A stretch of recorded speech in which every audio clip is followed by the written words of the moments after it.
Hello, my name is Dr. Matthew Cooper. It is the middle of March 2020, and there are currently a ton of stressors in the world. Australia's come out through its worst set of bushfires ever, and now we have the pandemic upon us.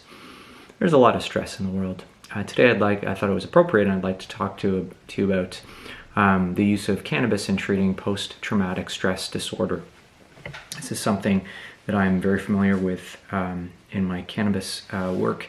We have a lot of veterans and other members of the population that have suffered tremendous stressors or tragedies resulting in post-traumatic stress disorder.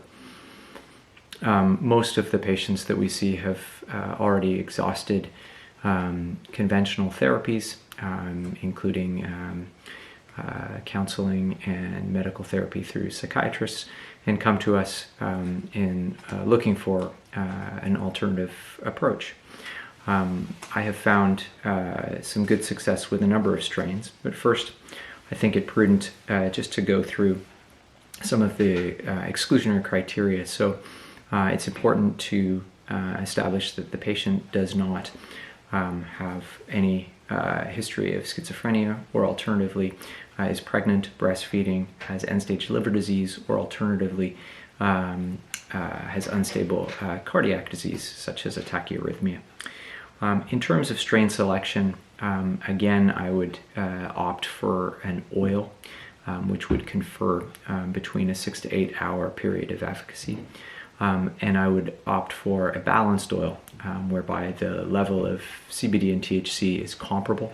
One of the products that we go to is a 12-20, which has 12% THC and 20% CBD. We would opt for a slow titration schedule, which if we're looking at 20 milligrams per mil of CBD, it would be at a rate of 0.1 mils or 2 milligrams.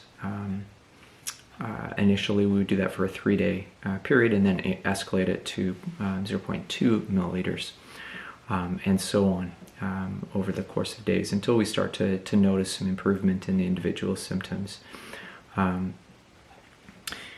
I typically aim for a follow-up in about a month to 2 month period, just to establish any improvement, and also ask that the patient reconvene with their treating family physician or psychiatrist if they are on conventional therapy concomitantly.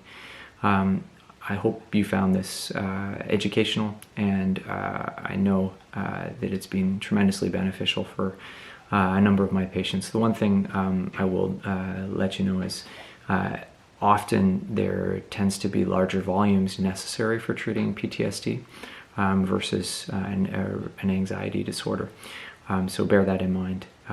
Thank you for spending a few minutes with me, and reconvene with another subject in a moment.